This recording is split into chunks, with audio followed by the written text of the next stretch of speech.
दुनिया के बाजार में अब हिंदुस्तान का सिक्का नहीं चल रहा। 2008 की आर्थिक मंदी में रुपए की जो ताकत दिखी थी वो अब रुपए की गिरती कीमत के साथ ही रसातल में चली गई है।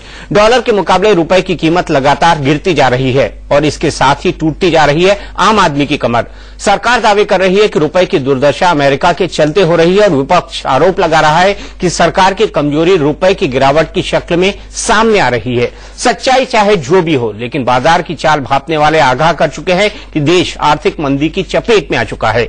महंगाई बेलगाम हो रही है और बैंक हो या तेल कंपनियां सब अपना घाटा पूरे करने के लिए जनता की जेब पर नजर गड़ाए बैठे हैं। आज ये बड़ी बहस का मुद्दा है कि क्या आपके जीवन में मुसीबतें और बढ़ने वाली है? क्या देश का अनर्थशास्त्र और देश की जनता का दिवाला निकाल देगा?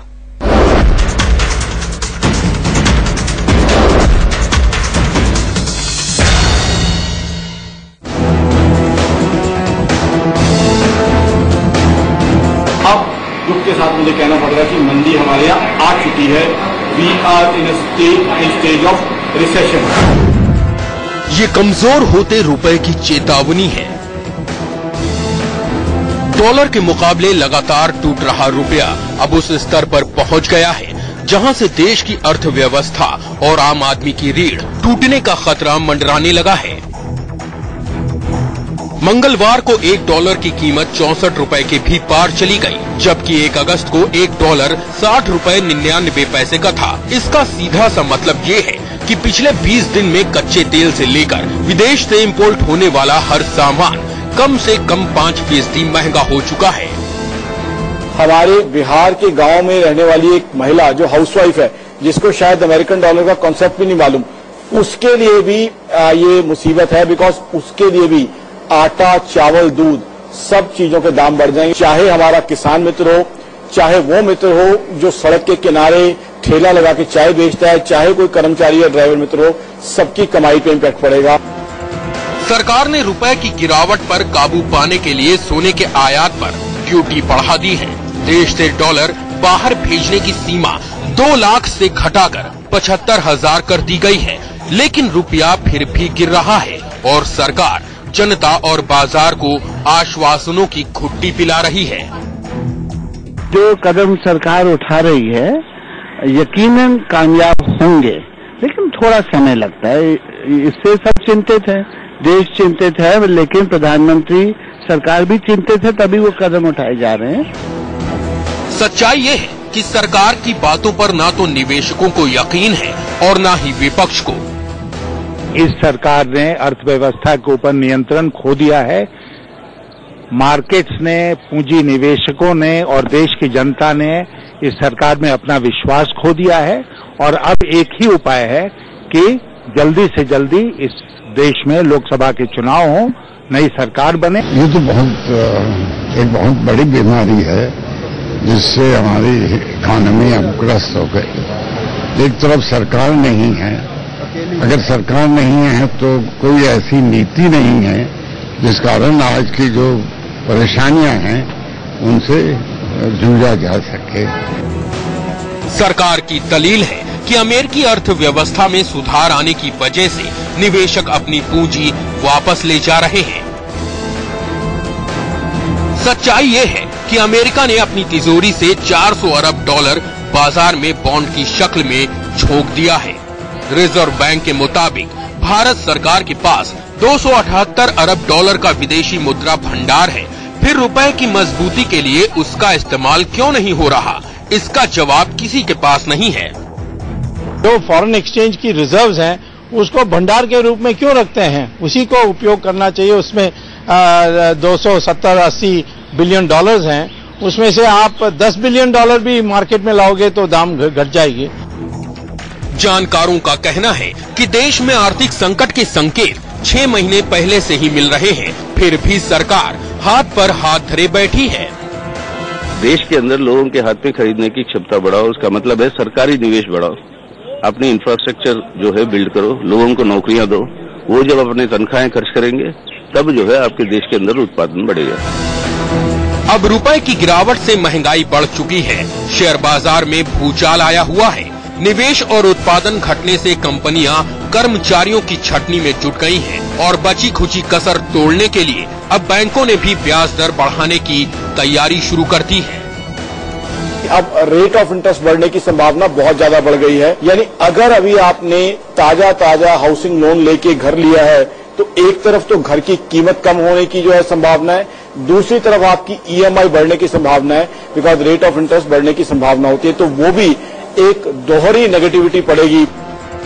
जानकार मानते हैं कि हालात सुधारने के लिए फौरन कदम नहीं उठाए गए तो फिर रेटिंग एजेंसियां भारत की क्रेडिट रैंकिंग गिराना शुरू कर देंगी और तब निवेशकों में जो भगदड़ मचेगी उससे देश में 1991 जैसा आर्थिक संकट भी पैदा हो सकता है, जब देश का खर्च चलाने के लिए सरकार को सोना तक गिरवी रखना पड़ गया था। क्या 1991 की स्थिति वापस लौट रही है? बुरी स्थिति है आज के दिन। राकेश सिंह के साथ मिथिलेश कुमार सिंह, दिल्ली, इंडिया न्यूज। तो सवाल ये, कहां कहां मार पड़ने वाली है आम आदमी की। हम बड़ी बड़ी इकोनॉमिक्स और अर्थशास्त्र की बातें नहीं करेंगे, लेकिन ये जानने की कोशिश जरूर करेंगे कि कहां कहां आपकी जेब पर डाका पड़ने वाला है और क्यों नहीं रोक पा रही है सरकार इसको। ये सवाल भी हमारे साथ होगा। हमारे साथ कई खास मेहमान जुड़े हुए हैं। राजेश रपड़िया साहब, वरिष्ठ आर्थिक पत्रकार हमारे साथ जुड़े हुए हैं। अशोक अजमेरा जी, जो कि चेयरमैन है एचकॉन कैपिटल सर्विसेज के, वो हमारे साथ मुंबई से जुड़े हुए हैं। नजमा हेप्तुल्ला जी, भारतीय जनता पार्टी के वरिष्ठ नेता हैं, वो हमारे साथ जुड़ी हुई है। नजमा जी, कहां कमजोर पड़ रही है सरकार और क्यों गिरता जा रहा है रुपया?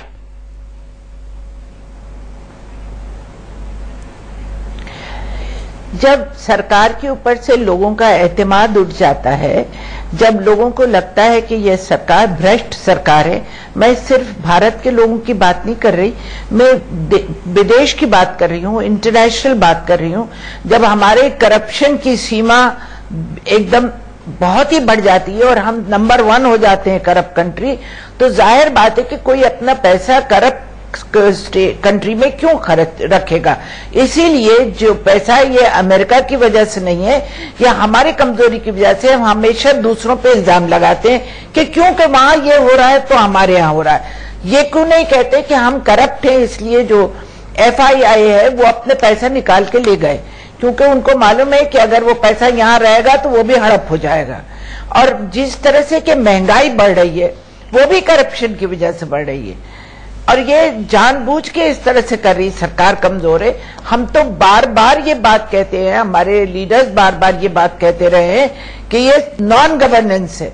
जब गवर्नेंस नहीं होती है तो इसी तरह के हालात होते हैं जब सरकार कमजोर हो जाती है। सरकार जब कमजोर हो जा रहा है, राजेश रपड़िया जी, ये इन्वेस्टर कॉन्फिडेंस की कमी है, इससे ज्यादा कहीं कुछ और? क्योंकि मैंने तो ये देखा है, महसूस किया है, मनमोहन सिंह, मोन्टेक सिंह अहलूवालिया, पी चिदम्बरम, इतने बड़े बड़े अर्थशास्त्रियों के होते हुए हम अनर्थशास्त्री क्यों बनते जा रहे हैं? देखिए, जो भी देश में आज स्थिति है, इसकी बुनियाद 1991 के बाद ही शुरू हो गई थी। माना जाए कि आधा जितना उदारीकरण होगा, जितने डॉलर आएंगे, ये देश बिल्कुल चमक जाएगा, चमाचम हो जाएगा। ऐसा कुछ नहीं हुआ। जो मौजूदा आर्थिक संकट है उसमें एक सरकार की अनिर्णय की स्थिति तो है ही। जो स्थिति आज है इसके संकेत जब चिदम्बरम साहब ने बजट पेश किया था उसी समय मिल गए थे। उन्होंने खुद कहा था कि इस देश के लिए डॉलर अपरिहार्य है। उनके कहने का मतलब था डॉलर खुदा नहीं है तो खुदा से कम भी नहीं है। तो डॉलर की आमद बढ़ाने के लिए अप्रैल ऑनवर्ड जितने भी उपाय किए गए वो फलीभूत नहीं हुए। इंपोर्ट घटाने के लिए जो सरकार ने रास्ते अपनाए वो फलीभूत नहीं हुए। नतीजा आज ये हुआ है कि देश में आयात तो ज्यादा हो रहे हैं, निर्यात उससे कम हो रहे हैं। ये बात सही है कि अमेरिका की जो मौद्रिक ढील है उसमें कसावट होने के संकेत मिल रहे हैं। उससे ये भ्रष्टाचार की वजह से नहीं, अविश्वास की वजह से नहीं, क्योंकि अब इन्वेस्टमेंट का रिटर्न अमेरिका में बढ़ने वाला है, तो जो विदेशी निवेशक यहाँ आते वो पैसा विड्रॉ कर रहे हैं।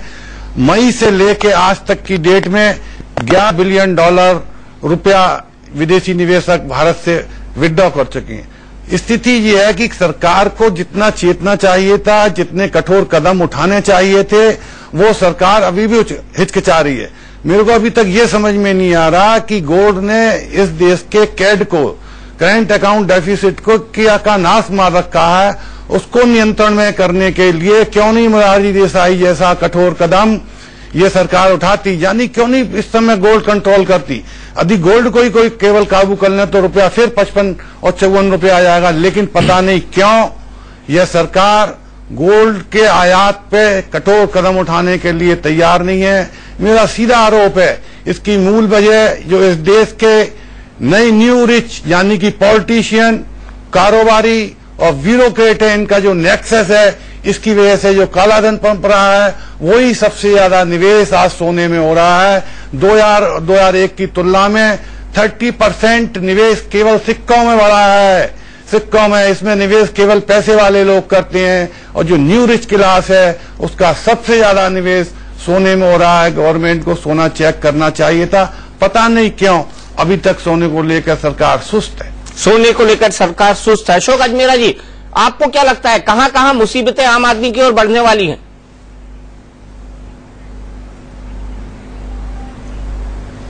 देखिए, आम आदमी की मुसीबतें कहां बढ़ने वाली है, उसके पहले मेरे दोनों दोस्तों ने जो बात कही उसके ऊपर मैं कुछ कहना चाहूंगा। नजमा जी मेरा ख्याल से अपनी जिंदगी के काफी ज्यादा साल इन्होंने भी इसी पार्टी जो आज राज कर रही है उसी में बिताए हैं और उनकी बहुत आदर और इज्जत करता हूं मैं। काफी सीनियर लीडर हैं और उनका ये बोलना कि ओनली भारत में करप्शन के कारण ही विदेशी संस्थागत निवेशक अपना पैसा निकाल रहे हैं, ये इससे मैं बिल्कुल भी सहमत नहीं हूं। ये बिल्कुल गलत बात है।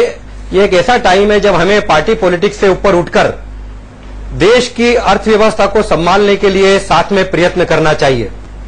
जहां तक मेरे दूसरे दोस्त ने कहा कि सोने पे कंट्रोल क्यों नहीं ला जा रहा है, तो अगर पूरा कंट्रोल कर दिया गया तो स्मगलिंग को आप कैसे संभालेंगे? और इस देश में काफी प्रगति हुई है, अपने को मुद्दे पे आना चाहिए। 1991 की जो ये बात कर रहे हैं, उस समय हमारे पास $3 बिलियन का रिजर्व था ओनली। आज $280 बिलियन का रिजर्व है।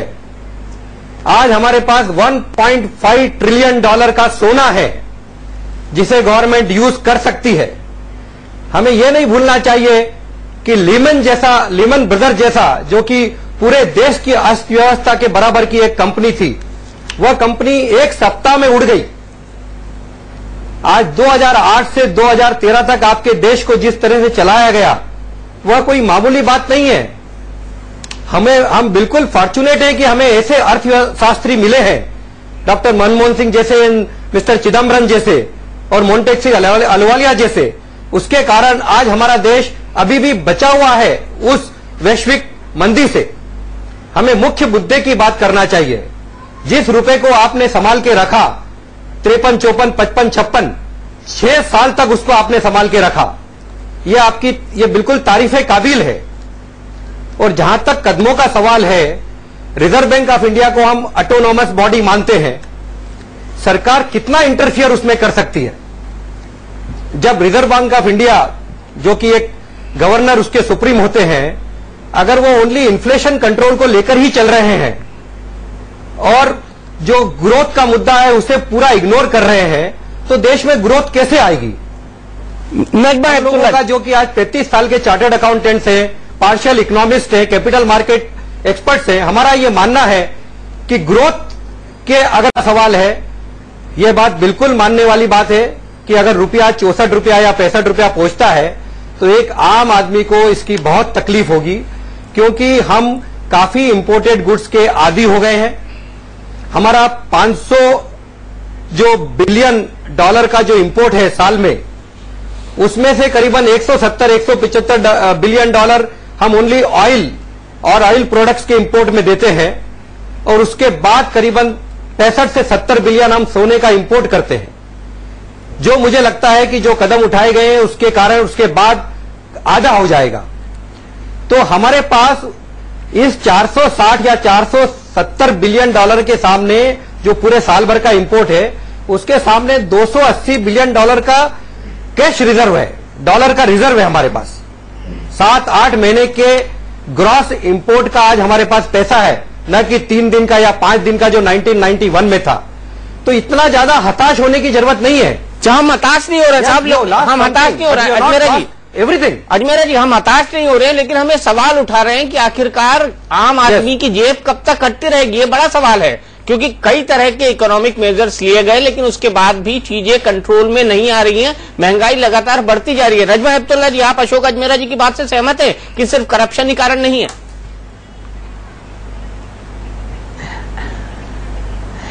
अशोक अजमेरा जी के मैं पहचानती नहीं हूं, मगर उनकी बात मैंने बहुत ध्यान से सुनी। उनका शुक्रिया कि वो मेरी इज्जत करते हैं, मगर सवाल यहाँ इज्जत और बेइज्जती का नहीं है, सवाल रियलिटीज का है। शायद अशोक अजमेरा जी को नहीं मालूम कि दिल्ली में कितनी महंगाई है, आज लोगों को कितनी परेशानी है, तिल तिल के मर रहे हैं लोग खाने के लिए। तो या तो आप एक दिन मार दो या तो तिल तिल के मारो। अभी सवाल ये उठता है कि अगर इतने बड़े अर्थशास्त्री बैठे हैं तो फिर हालत ये क्यों हो रही है? क्यों नहीं वो डेवलपमेंट की तरफ बात करते? क्यों इंडस्ट्री की तरफ बात नहीं करते? क्यों इंफ्रास्ट्रक्चर के अंदर जॉब क्रिएट करने की बात नहीं करते? वादे तो करे थे इन अर्थशास्त्रियों ने कि हम इतने लाख जॉब क्रिएट करेंगे, क्या किया? 100 दिन के अंदर हम एक तब्दीली लाएंगे। मैं पॉलिटिकल बात नहीं कर रही हूं, मैं एक आम महिला के तौर पे बात कर रही हूं। मैं गरीब तबके में अपने को नहीं मानती, मैं डेफिनेटली अपर लेवल की हूं, मेरे पास पैसे रुपए हैं, मगर मैं जब ये महसूस कर रही हूं कि महंगाई इतनी ज्यादा बढ़ गई है कि मुझे घर चलाने में तकलीफ होती है, तो आप सोचो एक आम आदमी जिसकी तनख्वाह के लिमिटेड है।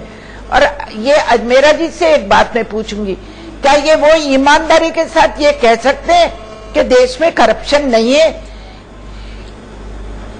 क्या करप्शन का लोगों के ऊपर असर नहीं होता? क्या अगर कोई इंसान करप्ट होगा जिसके बारे में अजमेरा जी को मालूम होगा, तो क्या वो अपना पैसा उसके पास धन लगा देंगे उसके काम में? तो अजमेरा जी से ही पूछ लेते हैं इसका बात है, अजमेरा जी से पूछ लेते हैं इसका जवाब। मनमोहन सिंह जी के साथ पूछ लीजिए। देखिए नजमा जी, जहां तक आपको जानने का सवाल है, मैं आपसे जब आप राज्यसभा की स्पीकर थी, जब उस समय करीबन 15-20 मिनट का समय मैंने आपके साथ बिताया था और आपने मेरी चर्चा में बहुत इंटरेस्ट लिया था। हालांकि आपको आज वो चीज शायद याद नहीं है, आप और भी बड़ी लीडर बन गई हैं। और जहां तक करप्शन का सवाल है, मैं ये नहीं कहता हूं कि देश में करप्शन नहीं है, उसे तो कैसे इग्नोर किया जा सकता है। लेकिन आपका यह कहना कि विदेशी संस्थागत निवेशक इसलिए पैसा निकाल रहे हैं कि देश में करप्शन है, ये बिल्कुल गलत है। जब चिदम्बरम साहब फाइनेंस मिनिस्टर बन के आए अभी नई टर्म में, उनके आने के बाद मई महीने से लेकर उसके बाद में 1,40,000 करोड़ रुपया यही विदेशी संस्थागत निवेशकों ने इस देश के शेयर मार्केट में और कैपिटल मार्केट में इन्वेस्ट किया। और जहां तक ये महंगाई की चोट सेना का सवाल है, उसके बाद से जब पूरे विश्व में ऐसा हो रहा है तो आप कैसे बच सकते हैं? यूरोपियन देश उड़ गए, लोगों के जॉब चले गए, लोगों के पास वहां पे भी खाना नहीं है, और आपका देश जो पहले से ही आर्थिक कमजोर था, आज उस देश में करीबन 20 करोड़ लोग गरीबी लाइन से ऊपर उठे हैं। हम क्यों ये सब फैक्ट्स ओनली पॉलिटिक्स के लिए इग्नोर करते हैं? लेकिन अशोक अजमेरा जी, सिर्फ एक बात पूछना चाहता हूं मैं, सिर्फ एक बात, जुड़िए और विश्व को मैसेज भेजिए। सिर्फ एक बात पूछना चाहता हूं आपसे, मेरा रिसर्च अभी निकाल कर देगा। जब मनमोहन सिंह जी 2004 में प्रधानमंत्री थे, अब 2013 हो चुकी है, 9 साल उनको लगातार प्रधानमंत्री होते हुए हो गए हैं। उस प्रपोर्शनेट में, राजेश जी मगर मैं गलत हूं तो बताइएगा, जिस प्रपोर्शनेट में डॉलर के मुकाबले कच्चे तेल की कीमत बढ़ी या कच्चे तेल की कीमत जिस अनुपात में बढ़ी, उस अनुपात में, उससे 2 गुना अनुपात में भारत के अंदर पेट्रोल की कीमतें बढ़ी हैं। मानते हैं आप? डबल हो गए, नेट डबल। अमेरिका में तो ये नहीं हुआ। नहीं, कीमतें बढ़ना मतलब ऐसा नहीं है कि जो कीमत बढ़ी और जो टैक्स लगाए वो पैसा किसी पर्सनल आदमी की जेब में गया, वो आपके देश की ग्रोथ के लिए गया।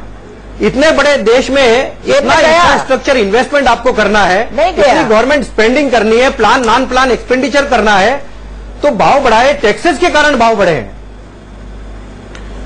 टैक्सेस के कारण बढ़े। नजमा जी, हमारे साथ एक और सज्जन जुड़ चुके हैं। टैक्सेस तो नहीं है ज्यादा। सैफुद्दीन सोज साहब के बेटे सलमान सोज, जो कि खुद एक इकोनॉमिस्ट हैं, अमेरिका में इन्होंने लंबे समय तक अच्छी कंपनीज के अंदर काम किया है। बाय प्रोफेशन इकोनॉमिस्ट हैं, उनके पास सीधे चलते हैं और उनसे जानते हैं। 10 गुना महंगाई बढ़ गई है 9 सालों के अंदर। इस बात से सलमान सोज साहब आप भी एग्री करते होंगे। कम से कम अमेरिका और ब्रिटेन में ऐसा नहीं हुआ, तो फिर किस वैश्विक मंदी और वैश्विक हालात का आप एक्सक्यूज देते हैं?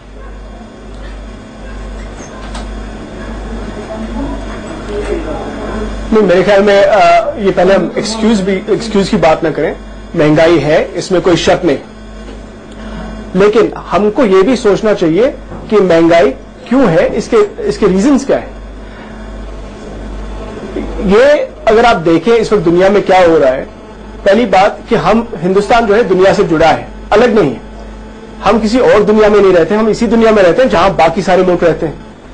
अगर आप 2008 और 2009 की क्राइसिस देखें, जो 1929 के बाद दुनिया में सबसे बड़ी क्राइसिस रही है, जब तक इकोनॉमिक क्राइसिस का सवाल है, उसका इतना गहरा असर रहा दुनिया पे कि अभी भी अब बड़ी मुश्किल से यूरोप रिसेशन निकला है। इतने सालों के बाद 2017 में अमेरिका अपने पोटेंशियल आउटपुट पे पहुंचेगा। 2017 में क्राइसिस 2009 में शुरू हुई, 2008 में शुरू हुई।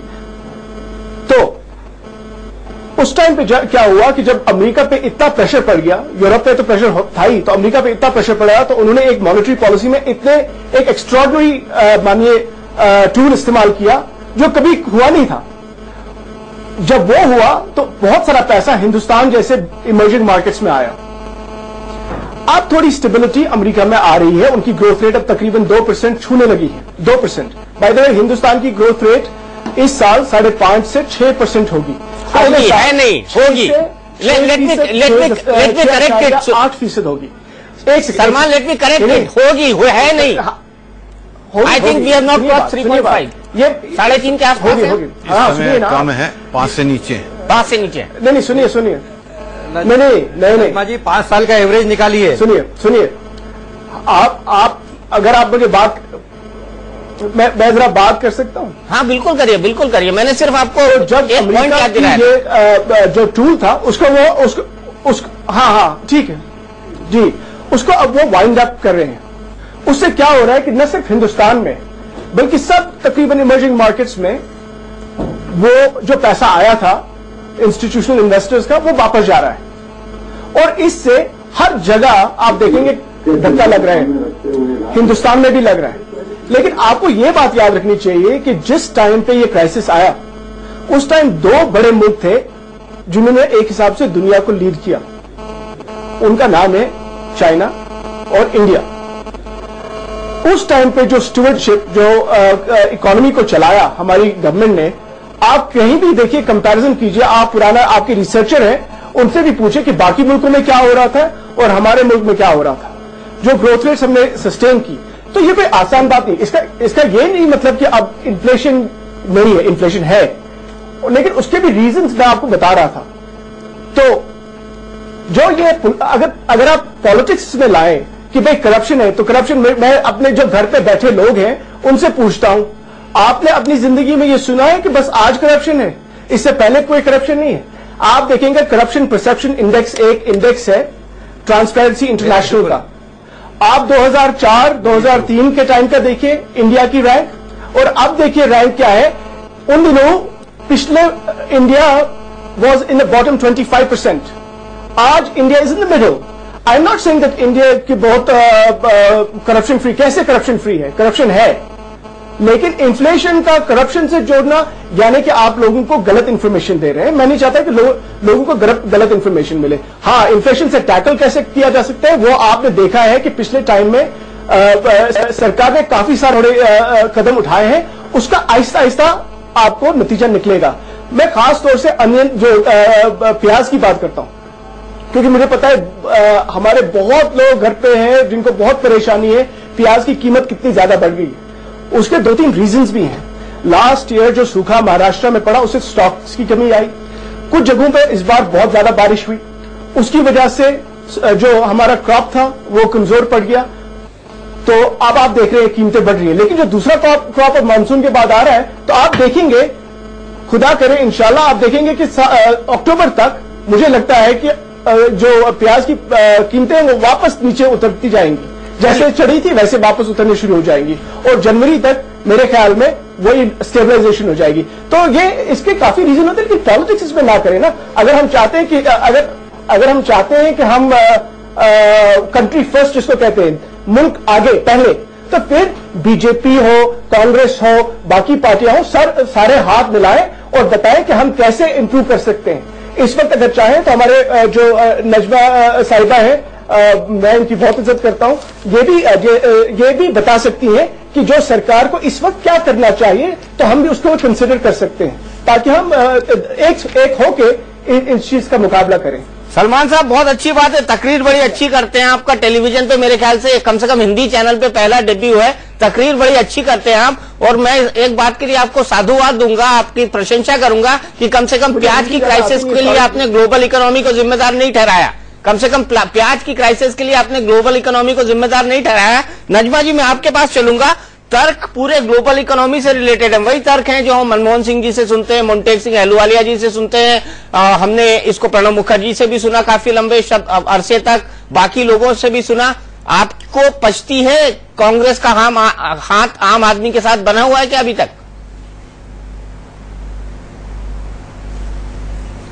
बिल्कुल नहीं बनाया, आम आदमी की जेब में है। और ये अमेरिका की बात कर रहे हैं, अमेरिका में तो इन्फ्लेशन नहीं है। अमेरिका की इकोनॉमी खराब थी, काफी दिनों से खराब रही, काफी दिन तक रही, और ये खुद ही कह रहे हैं सोच साहब कि ये 17 के बाद 18 के तकरीबन बेहतर होगी, मगर वहां तो इन्फ्लेशन इतना नहीं हुआ। मेरे कहने का जो करप्शन का मतलब है, अभी आज पार्लियामेंट के अंदर कोल के बारे में बात हो रही थी, जो पैसा के डेवलपमेंट में जाना चाहिए था वो लोगों की जेबों में चला गया।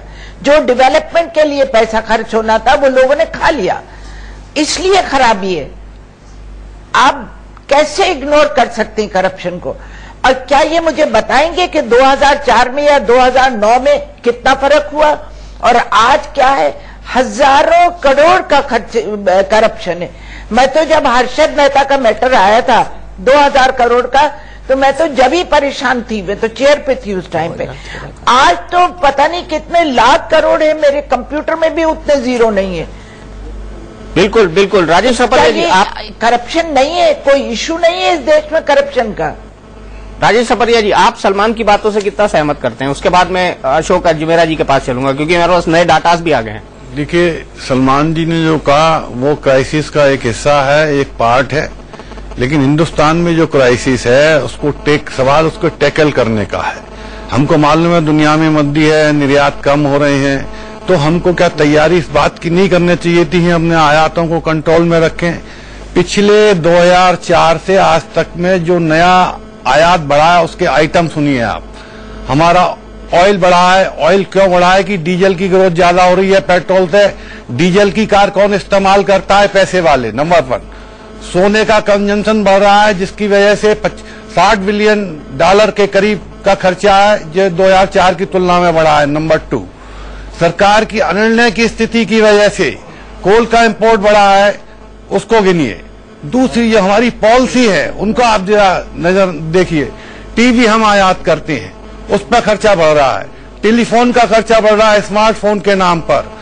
ये सारे जो खर्चे हैं, हम जो नया उपभोक्ता वर्ग पैदा हुआ है, न्यू रिच क्लास पैदा हुआ है, उसकी वजह से आज देश के फॉरेन एक्टर लगभग 60 से $80 बिलियन का बोझ है और यही क्राइसिस है। यदि हम इसको कंट्रोल कर लेते, यदि हमारा न्यू रिच जो क्लास है, न्यू रिच क्लास का में सबसे बड़ा जो नया वर्ग पैदा हुआ है वो पॉलिटिकल क्लास है, सबसे ज्यादा करप्शन का धन उनके पास जा रहा है, वो सबसे बड़े इस चीज के उपभोक्ता है। नया फर्नीचर आ रहा है, घड़ियां आ रही हैं, इन सब पे इतना पैसा आयात में खर्च हो रहा है। सरकार क्यों नहीं सोचती? इस देश का न्यू रिच क्लास पूरी इकोनॉमी के ऊपर बर्डन बन चुका है। डीजल का कंजम्पशन कौन करता है? जिन पे पैसा है। डीजल की कारें बढ़ रही हैं, तो जो न्यू रिच क्लास सोना खरीद रहा है, न्यू रिच क्लास 6 लाख का 5 लाख का टीवी खरीद रहा है, 1 लाख का फोन खरीद रहा है। ये पैसा कहां से आ रहा है? न्यू रिच क्लास आज की डेट में जो हमारी आर्थिक नीतियां रही हैं 20 साल से, उनका नतीजा है और वो देश पर बोझ बन सके हैं। कोई भी पार्टी, चाहे वो बीजेपी हो, कल को नरेंद्र मोदी आने वाले हो, वो इस बात का कोई खुलासा नहीं कर रहे हैं कि वो न्यू रिच क्लास के लिए क्या उपाय करेंगे, उनके खर्चे कैसे थामेंगे, क्योंकि हमारा एक्सपोर्ट नहीं बढ़ रहा है। हम ट्रेडिशनल एक्सपोर्ट में है, वो भी हमारे मंदी में की चपेट में है। इसलिए सबसे बड़ी बात है कि आज जो पॉलिटिकल क्लास है उसको ये समझाना पड़ेगा कि हमारी आर्थिक नीतियां क्या होंगी, हमारा कंजम्पशन पैटर्न्स क्या होगा, हमारे इन्वेस्टमेंट पैटर्न क्या होंगे। अभी सोच साहब ने एक बात कही कि हम ग्रोथ रेट को देखें। ग्रोथ रेट को क्या देखें? पिछले 2011 से लेकर आज की डेट में डॉलर में 50% के करीब गिर चुका है। एक हमारा इन्वेस्टमेंट कैसे हो रहा है, हमारी सेविंग गिरी है, इन्वेस्टमेंट बढ़ा है। इसका सीधा सा अर्थ ये होता है, वो अर्थशास्त्री इस चीज को समझते होंगे कि ये हमारा जो investment finance by the CAD, इसलिए हमारा कैड बढ़ा। सेविंग आपकी कम हो रही है इस देश में, क्योंकि इन्फ्लेशन आई है 2008 के बाद से। खाने की चीजों में लगभग 100% से अधिक की महंगाई है। दूध ले लें आप, दालें ले लें, कुछ भी ले लें, XYZ। तो सरकार को आज ये सोचना है कि वो किसके साथ है। न्यू रिच क्लास की बात करते हैं, सब कॉर्पोरेट सेक्टर को रियायत देते हैं। पिछले 1 साल के अंदर 1.5 लाख करोड़ का नया बैड लोन बढ़ गया सरकारी बैंकों का, उस पर कोई ध्यान नहीं देता। जो भी हम आज कर रहे हैं, इस गवर्नमेंट ने किया, 1900 चाहे वो नरसिम्हा राव की गवर्नमेंट ने किया हो, चाहे अटल साहब की गवर्नमेंट ने किया हो, सब न्यू रिच क्लास के लिए काम कर रहा है, कॉर्पोरेट सेक्टर के लिए काम कर रहा है। 70% आबादी उसको झेल रही है, उस बोझ को 70% झेल रही है। 30% के लिए काम कर रहे हैं सलमान सोच साहब आप लोग, और 70% के लिए आप फ्रीबीज बांटते हैं, फूड गारंटी बिल, ताकि उससे इन्फ्लेशन और बढ़े, आपका करंट अकाउंट डेफिसिट बढ़े, आपका चालू खाते का घाटा बढ़े, और साथ ही साथ आपका जो ओवरऑल घाटा है वो भी बढ़े।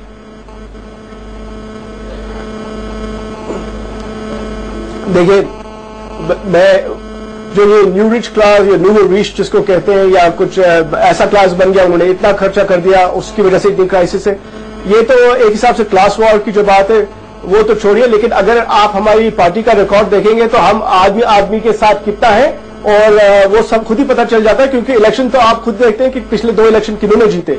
लेकिन मैं एक चीज का, आप जो हमारे घर पे लोग बैठे हैं उनको थोड़ा कुछ बताना चाहता हूं, क्योंकि इस वक्त मैं देख रहा हूं मुल्क में एक बहुत ही, हर जगह आप देखेंगे तो क्राइसिस की बहुत बात है कि अब ये क्राइसिस सख्त खतरनाक क्राइसिस है, इसे दहशत फैल गई, और बेसिकली अब तो 1991 वाली बात होगी। ठीक है, तो अगर आप मुझे इजाजत दें तो मैं कुछ बताता जिससे लोगों को थोड़ा सा पता चले कि हम कहां पर हैं, और 2013 1991 क्यों नहीं है।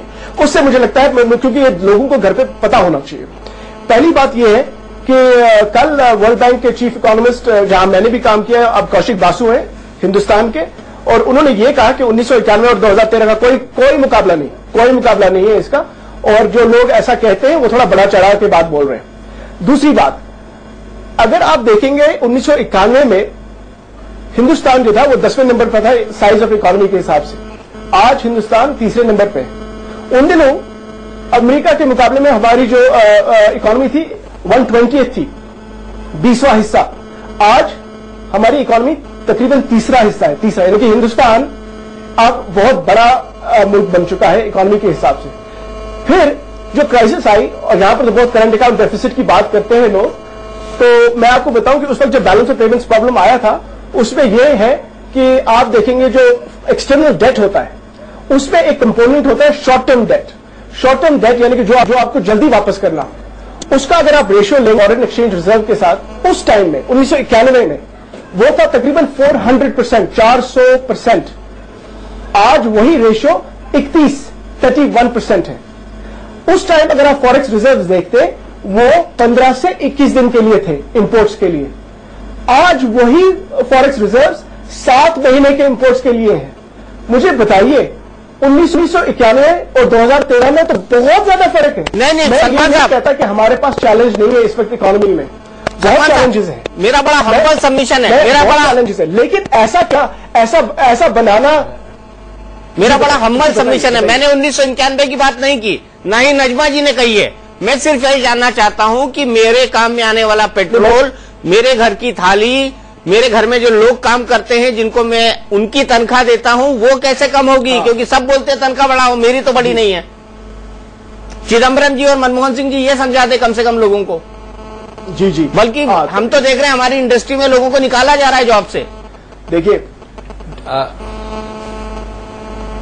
अजमेरा जी आ रहा हूं, सलमान जी से जवाब ले लो। बहुत सारी आपकी इंडस्ट्री जो है, जैसे आप जी क्या, हेलो जी जी मैं सुन रहा हूं आपको सलमान जी कह रहे,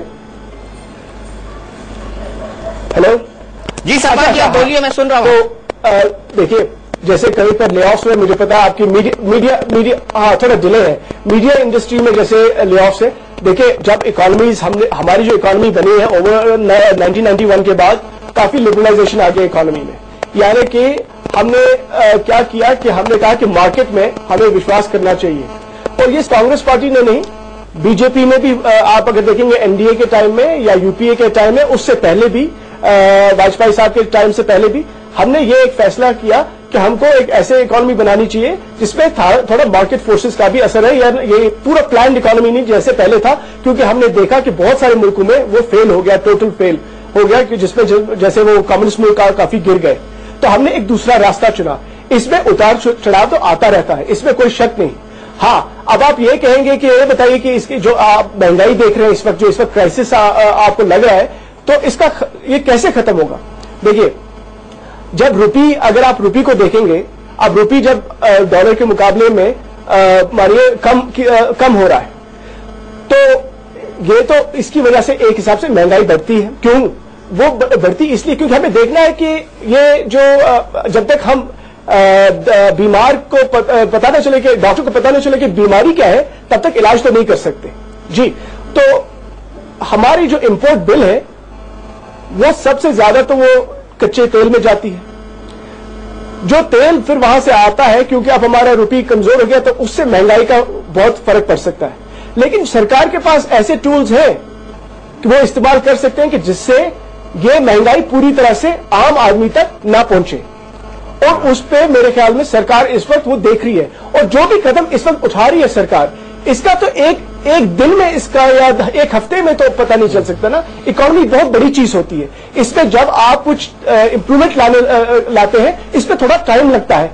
इसके जो पूरे नताइज है वो आहिस्ता आहिस्ता आपके सामने आ जाएंगे, लोगों के सामने आ जाएंगे। राजेश जी, मैं आपके पास जाऊं तब उससे पहले नजमा जी के पास जाऊंगा। नजमा जी, सरकार बहुत कदम उठा रही है, लेकिन सवाल यह है कि आम आदमी कब तक कदम उठाते हुए देखे? 9 साल से तो हम सुन रहे हैं। 2009 में भी प्रधानमंत्री ने कहा था कि 100 दिन में महंगाई कम कर दूंगा, लेकिन महंगाई तो सुरसा के मुंह की तरह बढ़ी जा रही है, खुलती जा रही है।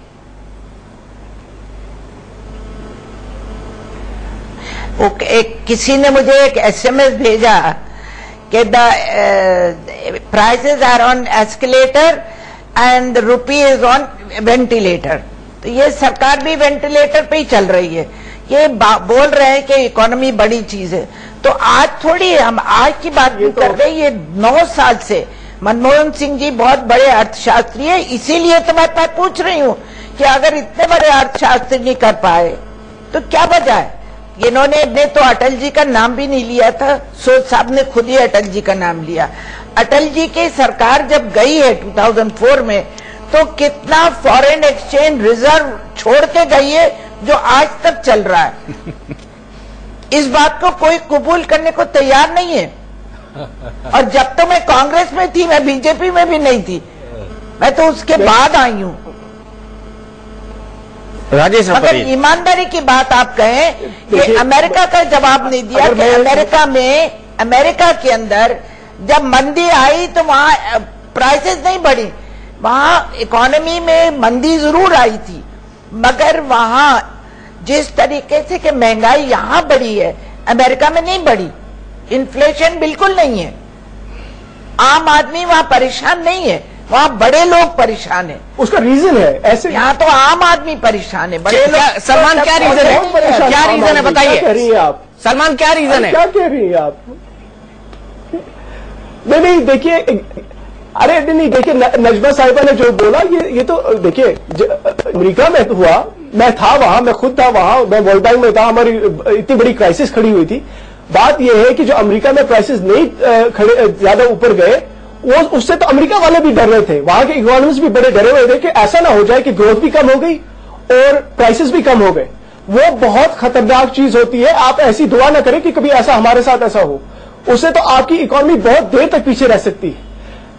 अमेरिका में अगर आपको लगता है, जैसे आप लीजिए तेल की, पेट्रोल की प्राइस की बात नहीं कर रही, जैसे वहां पर कहते हैं भाई अमेरिका में मैं बात कर रही हूं बढ़ने की। बिल्कुल बहुत बड़े अमेरिका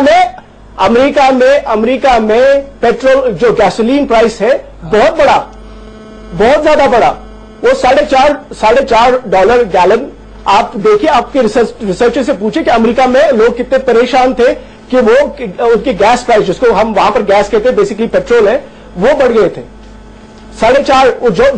जिस मुल्क, देखिए मैं जब अमेरिका पहली बार गया उधर 90 सेंट्स का गैलन मिलता था। ये गैलन में 4 लीटर होते हैं, और वहां पर अमेरिका में आपको पता है काफी प्राइस स्टेबिलिटी है, आहिस्ता आहिस्ता बढ़ते गए।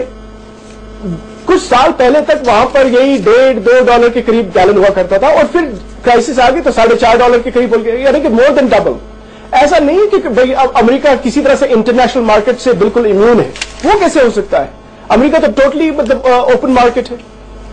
तो वहां पर अच्छा, अनएम्प्लॉयमेंट अमेरिका में जैसे पहुंची 10%, वहां पर तो बराक ओबामा को सबसे मुश्किल का ये उनका यही री-इलेक्शन कैंपेन में था कि लोग बिल्कुल अच्छा, नॉट जस्ट 10% तो फॉर्मल अनएम्प्लॉयमेंट रेट, लेकिन जो वो जिसको कहते हैं थोड़ा अनएम्प्लॉयड एंड अंडर एम्प्लॉयड, वो तो उससे कहीं ज्यादा थे।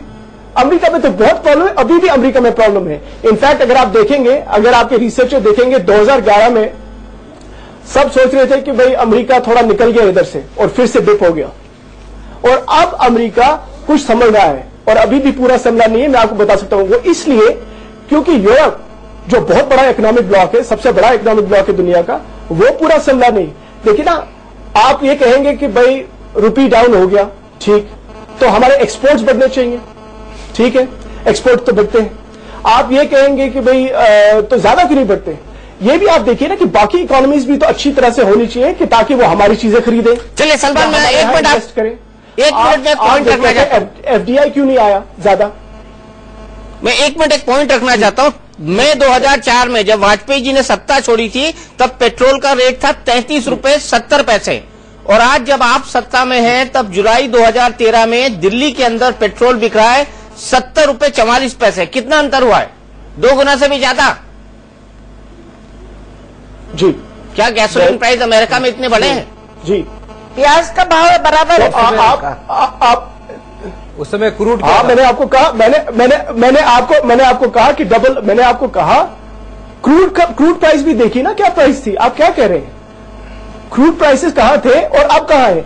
आप अगर अर्ली 2000s में देखेंगे तो क्रूड प्राइस जो था, जो कच्चा तेल जिसको कहते हैं, वो पर बैरल तकरीबन $30 के करीब था। वो भी बता देता हूं। फिर आज का देखिए क्रूड प्राइस का क्या प्राइस है, वो भी बता देता हूं। मेरा रिसर्च उसका भी आ गया है, उसका भी रिसर्च आ गया, मैं बता देता हूं। लगभग 50 रुपए पर गैलन था उस वक्त तेल, और 50 रुपए से बढ़कर अब लगभग 100 से 110 के बीच में ट्रैवल कर रहा है। रुपया नहीं, डॉलर। क्रूड प्राइस को फिर रिफाइंड डॉलर वो यहां पर हम सॉरी नहीं, मैं कह रहा था, मेरा मतलब है क्रूड जो कच्चा तेल है बाहर से आता है, उसको फिर रिफाइन किया जाता है, बढ़ गया तो वो फिर आपकी गाड़ी में जाता है। तो यही है। अशोक अंजमेरा जी, आप आ जाइए, उसके बाद मैं राजेश रपटिया जी के पास जाऊंगा, फिर नजमा जी के पास मुझे वाइंड अप भी करना है। राजेश, अशोक जी, कैसे ये स्टेटिस्टिक्स डिस्कस कर रहे हैं, या तो पूरे स्टेटिस्टिक्स सामने रखिए। जो क्रूड अगर आप $50 भी बोलते हैं उस समय था, वो आज अगर 110 है और बीच में 140 तक गया है, तो उसमें गवर्नमेंट ऑफ इंडिया या प्राइम मिनिस्टर या फाइनेंस मिनिस्टर क्या करेगा उसके अंदर? और उसके बाद रिफाइनिंग कॉस्ट देखिए, अगर वो सब मिला के 130% बढ़ गया है, तो पेट्रोल का प्राइस भी 130% बढ़ेगा ना। मतलब let us keep all the statistics together, don't criticise for the sake of criticism. No, sake of criticism के लिए नहीं कह रहा हूं सर, मैं तो सिर्फ कांग्रेस को नारा याद दिला रहा हूं, कांग्रेस का हाथ आम आदमी के साथ।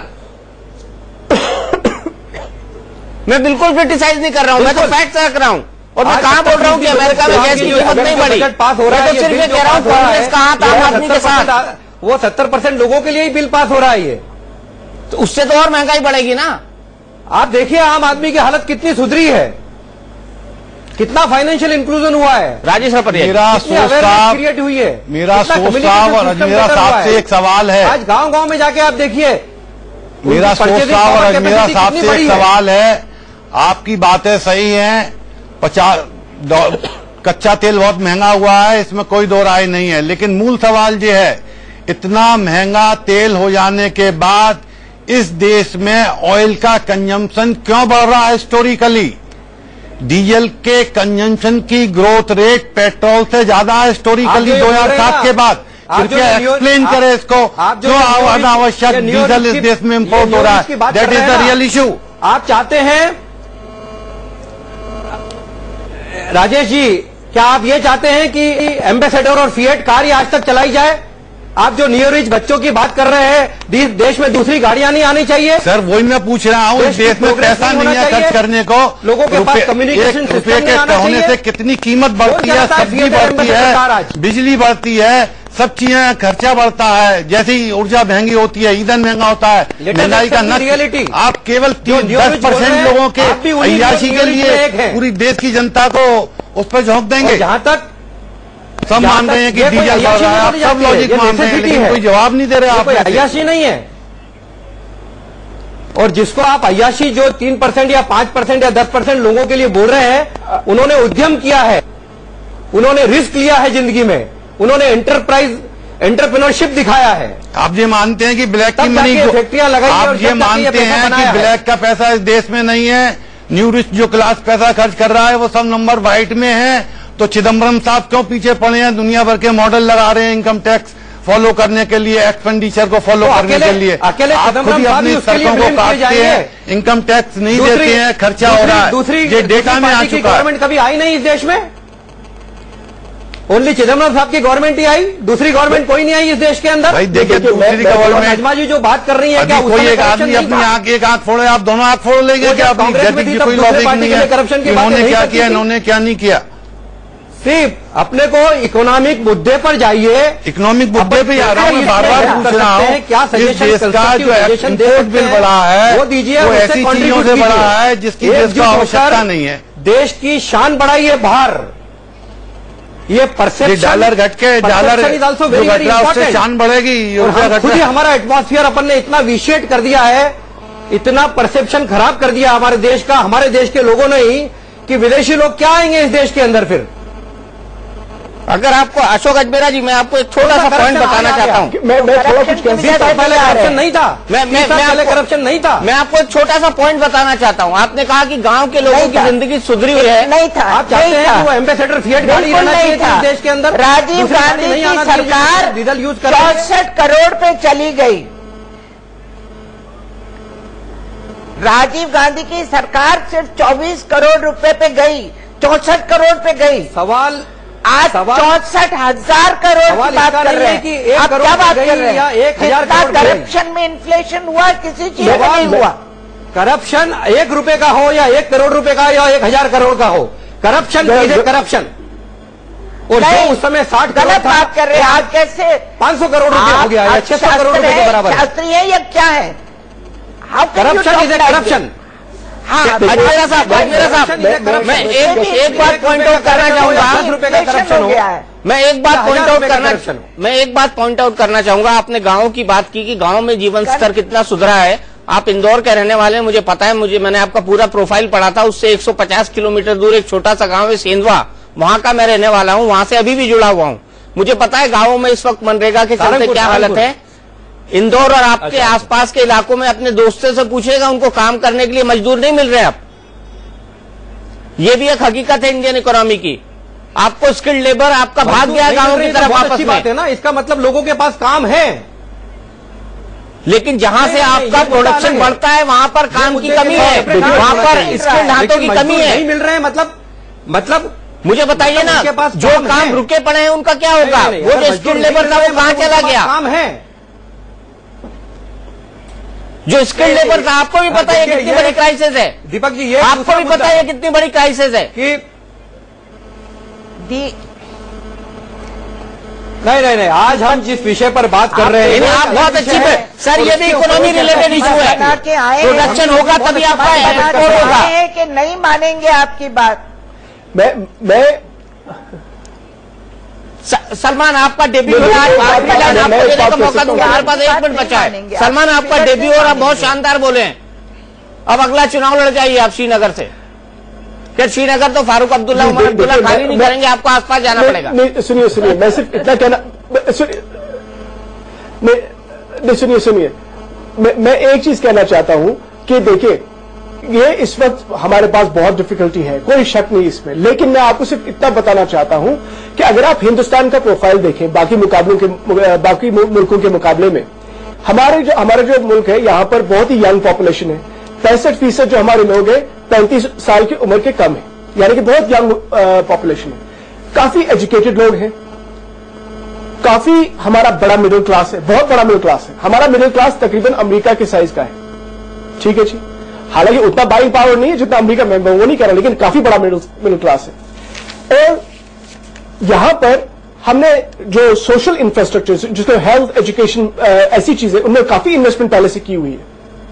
उससे यह होगा कि जो ये डेस्टिनेशन इन्वेस्टमेंट के लिए है, डोमेस्टिक इन्वेस्टर्स हो या बाहर के इन्वेस्टर्स हो, उनके लिए हिंदुस्तान आगे को बहुत ही अट्रैक्टिव रहेगा बाकी मुकाबलों के, बाकी मुल्कों के मुकाबले में। आप ये किसी भी रीजनेबल इकोनॉमिस्ट से पूछ लीजिए।